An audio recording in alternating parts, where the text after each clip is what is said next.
ఓం విఘ్నేశ్వర నమః. ఓం శ్రీ గురుభ్యో నమః. ఓం దుందుర్గాయ నమః. ప్రేక్షక మహాశీలందరికీ నమస్కారం. కుంభరాశికి చెందిన జాతకులకి ఈ 2024వ సంవత్సరంలో గ్రహాలను అనుసరించి, గ్రహస్థితిని అనుసరించి వాళ్ళకి ఈ 2024 సంవత్సరం నుంచి భవిష్యత్తు ఎలా ఉంటుందనే విషయాన్ని మనం తెలుసుకునే ప్రయత్నం చేద్దాం. ఈ 2024వ సంవత్సరం కుంభరాశి జాతకులు అంటే ఈ ధనిష్ట నక్షత్రం 3-4 పాదాలు, శతభిషం నక్షత్రం 1-2-3-4 పాదాలు, అలాగే పూర్వాభాద్ర నక్షత్రం 1-2-3 పాదాలకు చెందిన వ్యక్తులు ఎవరైనా సరే ఈ కుంభరాశికి చెందిన జాతకులు అయి ఉంటారు. ప్రధానంగా ఈ కుంభరాశికి చెందిన జాతకులకి ఈ సంవత్సరం అంతా కూడా శని జన్మరాశిలోనే సంచారం చేస్తున్నాడు. అలాగే ద్వితీయ స్థానంలో రాహువు, అలాగే అష్టమంలో కేతువు సంచారం చేస్తున్నాడు. తృతీయంలో గురువు సంచారం చేస్తాడు ఏప్రిల్ 30వ తేదీ వరకు. ప్రధానంగా మనం చర్చించుకుంటే మే 1వ తేదీ నుంచి గురువు చతుర్థ స్థానంలోకి ప్రవేశం చేస్తున్నాడు.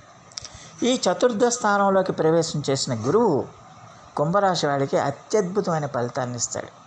ముఖ్యంగా ఈ రాశికి చెందిన జాతకులకి వాళ్ళని ఒక ఇంటి వాడిని చేయడానికి అవకాశం ఉంటుంది. అంటే వాళ్ళు స్థిరాస్తులకు సంబంధించి గృహ నిర్మాణాలు చేయటం కానీ, గృహాలు కొనటం కానీ, గృహాలు కట్టుకోవడం కానీ, ఇలాంటి పనులన్నీ ఖచ్చితంగా కుంభరాశి వాళ్ళకి జరగడానికి అవకాశం ఉంటుందన్న విషయాన్ని గమనించాల్సిన అవసరం ఎంతైనా ఉంటుంది. అలాగే ఈ రాశి వారికి మీ తల్లి ఆరోగ్యం కూడా మీకు చాలా వరకు సహకరిస్తుంది. అలాగే వాహనాలు కూడా మీరు కొనుగోలు చేయడానికి ఎక్కువగా అవకాశం ఉంటుంది. కుటుంబ వాతావరణం కూడా మీకు చాలా వరకు అనుకూలిస్తుందన్న విషయాన్ని గమనించాల్సిన అవసరం ఎంతైనా ఉంటుంది. విద్యార్థులకి అమోఘంగా ఉంటుంది. విద్యార్థులు తాము చదివిన చదువుకి మంచి ఫలితాలను పొందుతారు. మంచి ప్రతిభా పాఠవ పురస్కారాలను కూడా పొందడానికి అవకాశం ఉంటుందన్న విషయాన్ని గమనించాల్సిన అవసరం ఉంటుంది. అయితే జన్మరాశిలో సంచారం చేస్తున్న శని యొక్క ప్రభావం వల్ల వీరు చేస్తున్న పనుల్లో కొంచెం ఒత్తిడి ఉండడానికి అవకాశం ఉంటుందన్న విషయాన్ని గమనించాలి. అయితే ఈ రాశికి చెందిన జాతకులకి ఆత్మవిశ్వాసం ఎక్కువగా ఉంటుంది. ఆత్మస్థైర్యం ఎక్కువగా ఉంటుంది. ఆత్మస్థైర్యంతో, ఆత్మవిశ్వాసంతో వీళ్ళు చాలా కష్టపడి పనిచేయడానికి అవకాశం ఉంటుంది. చాలా కష్టపడి పనిచేసి వాళ్ళ యొక్క టార్గెట్స్ ఏవైతే ఉన్నాయో, వాళ్ళ యొక్క లక్ష్యాలు ఏవైతే ఉన్నాయో వాటిలన్నింటినీ కూడా వాళ్ళు సాధించడానికి ఎక్కువగా అవకాశం ఉంటుందన్న విషయాన్ని ఈ కుంభరాశికి చెందిన జాతకులు తెలుసుకోవాల్సిన అవసరం ఉంటుంది.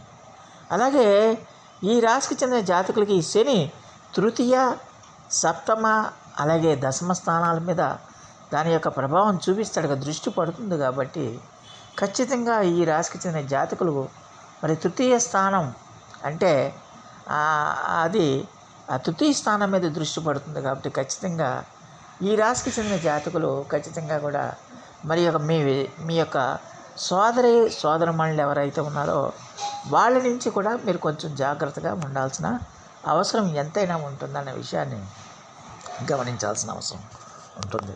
అలాగే మీ స్నేహితులు కానీ, బంధువులు కానీ, ఇతరత్ర ఎవరైనా సరే మీ యొక్క అభివృద్ధిని చూసి, మీ యొక్క డెవలప్మెంట్ని చూసి ఎక్కువగా ఈర్ష్యపడటం కానీ, అసూయ ద్వేషాలు పెంచుకోవడం కానీ ఇలాంటివన్నీ కూడా జరగటానికి అవకాశం ఉంటుంది.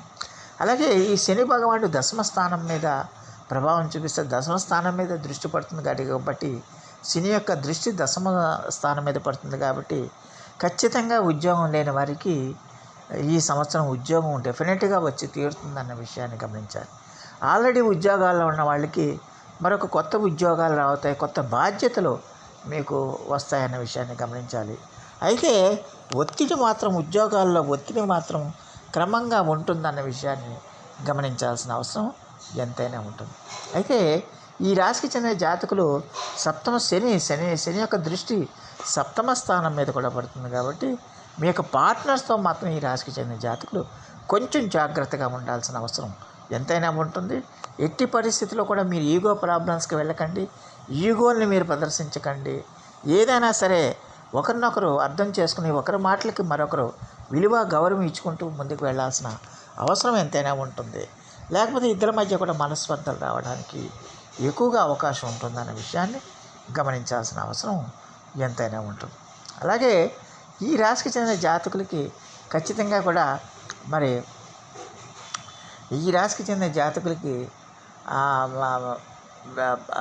గురుడు మే 1వ తేదీ నుంచి చతుర్థ స్థానంలోకి వెళ్తున్నాడు. ఈ చతుర్థ స్థానంలోకి వెళ్ళటం వల్ల స్థిరాస్తుల పరంగా వీళ్ళు బ్రహ్మాండంగా డబ్బులు సంపాదించడానికి, ఆదాయం బాగా పెరగడానికి, గతంతో పోలిస్తే ఇప్పటి నుంచి 2024 మే తర్వాత నుంచి కుంభరాశి వాళ్ళకి అద్భుతంగా ఆదాయం పెరుగుతుంది, విపరీతంగా ఆదాయం పెరుగుతుందన్న విషయాన్ని గమనించాల్సిన అవసరం ఉంటుంది. అయితే ఇక్కడ మరి ద్వితీయ స్థానంలో రాహు యొక్క సంచారం జరుగుతుంది కాబట్టి ఖచ్చితంగా, అలాగే జన్మరాశిలో శని యొక్క సంచారం జరుగుతుంది కాబట్టి ఖచ్చితంగా ఆదాయానికి తగ్గ ఖర్చులు కూడా మీకు పెరుగుతాయన్న విషయాన్ని గమనించాలి. అందువల్ల ఖర్చులను అదుపులో ఉంచుకోవాల్సిన అవసరం ఎంతైనా ఉంటుందన్న విషయాన్ని గమనించాల్సిన అవసరం ఉంటుంది. మరి ఈ రాశికి చెందిన జాతకులకి ఆ గురుడు మే 1వ తేదీ నుంచి మీకు అద్భుతమైన ఫలితాలని ఇస్తాడన్న విషయాన్ని గమనించాల్సిన అవసరం ఎంతైనా ఉంటుంది. అలాగే ఈ రాశికి చెందిన జాతకులకి అష్టమంలో కేతు సంచారం చేస్తున్నాడు. స్థిరాస్తుల పరంగా, అంటే మీ పూర్వీకులకి నుంచి స్థిరాస్తులు ఏవైతే వస్తాయని మీరు ఎక్స్పెక్ట్ చేస్తున్నారో వాటి గురించి మీరు ఎక్కువగా ఆలోచించకుండా ఉండటం మంచిదన్న విషయాన్ని గమనించాలి. ఎందుకంటే ఈ అష్టమ స్థానంలో ఉన్న కేతు మిమ్మల్ని ఏదో విధంగా స్థిరాస్తుల పరంగా ఇబ్బందులకు గురి చేస్తాడు, సమస్యలను పెడతాడు, ఇబ్బందులకు గురి చేస్తాడు. అందువల్ల ఖచ్చితంగా ప్రతిరోజు కూడా ఓం గం గణపతి అయిన మహా అనే మంత్రాన్ని మీరు జపించండి. విఘ్నేశ్వర ఆరాధనని క్రమం తప్పకుండా మీరు పాటించాల్సిన అవసరం ఎంతైనా ఉంటుంది. అలాగే ఆరోగ్యపరంగా కూడా మిమ్మల్ని ఇబ్బందులు కలగజేయడానికి ఎక్కువగా అవకాశం ఉంటుంది. ముఖ్యంగా కంటికి సంబంధమైన అనారోగ్య సమస్యలు మీకు రావడానికి ఎక్కువగా అవకాశం ఉంటుందన్న విషయాన్ని గమనించాలి. కంటికి సంబంధించిన శస్త్రచికిత్సలు కూడా జరగడానికి ఎక్కువగా అవకాశం ఉంటుందన్న విషయాన్ని ఈ కుంభరాశికి చెందిన జాతకులు తెలుసుకోవాల్సిన అవసరం ఉంటుంది. అయితే ఇక్కడ మీకు గురుడి యొక్క దృష్టి పడటం వల్ల, అష్టమంలో కేతు ఉన్నప్పటికీ కూడా మే 1వ తేదీ నుంచి గురుడి యొక్క దృష్టి పడటం వల్ల ఈ రాశికి చెందిన జాతకులకి ఖచ్చితంగా కూడా సమస్యలు, అనారోగ్య సమస్యలు వచ్చినప్పటికీ కూడా వాటి నుంచి బయటపడడానికి ఎక్కువగా అవకాశం ఉంటుందన్న విషయాన్ని గమనించాల్సిన అవసరం ఎంతైనా ఉంటుంది. అలాగే ఈ రాశికి చెందిన జాతకులు ఖచ్చితంగా కూడా మరి దశమ స్థానాన్ని శని చూడటం, అలాగే దశమ స్థానం మీద గుడి యొక్క దృష్టి పడటం వల్ల ఖచ్చితంగా ఉద్యోగం లేని వాళ్ళకి ఉద్యోగం వస్తుంది. అందులో ఎలాంటి సందేహం లేదన్న విషయాన్ని గమనించాల్సిన అవసరం ఎంతైనా ఉంటుంది. అలాగే ఈ రాశికి చెందిన జాతకులకి ఖచ్చితంగా కూడా మరి లాభస్థానం మీద ఈ రాశికి చెందిన జాతకులకి మే 1వ తేదీ నుంచి గుడి యొక్క దృష్టి పడటం వల్ల ఖచ్చితంగా కూడా ఈ రాశికి చెందిన జాతకులకి వ్యయ స్థానం మీద దృష్టి పడటం వల్ల ఖచ్చితంగా కూడా మరి ఈ రాశికి చెందిన జాతకులకి కొంచెం ఖర్చులని అదుపులో ఉంచుకోవాల్సిన అవసరం ఎంతైనా ఉంటుంది. ఖర్చులు అంటే ఇక్కడ శుభకార్యాల నిమిత్తం కానీ, లేకపోతే పుణ్యకార్యాల నిమిత్తం కానీ, ఆధ్యాత్మిక విషయాలకి సంబంధించి కానీ, ఇలాంటి అనారోగ్యానికి సంబంధించి కానీ ఇలాంటి ఖర్చులు బాగా పెరగడానికి ఎక్కువగా అవకాశం ఉంటుందనే విషయాన్ని ఈ కుంభరాశికి చెందిన జాతకులు తెలుసుకోవాల్సిన అవసరం ఉంటుంది. మొత్తం మీద చూస్తే కుంభరాశి వాళ్ళకి 2024వ సంవత్సరం మే 1వ తేదీ నుంచి అత్యద్భుతంగా ఉంటుంది. ఆల్రెడీ వాళ్ళకి ఏప్రిల్ నుంచే వాళ్ళకి ఆదాయం బాగా పెరిగిపోయింది. ఆదాయం వాళ్ళు ఊహించిన విధంగా పెరిగింది. ఈ ఆదాయం ఇంకా అలాగే కంటిన్యూస్గా కొనసాగుతుందన్న విషయాన్ని గమనించాల్సిన అవసరం ఎంతైనా ఉంటుంది. అయితే ఈ సంవత్సరంలో ఈ రాశికి చెందిన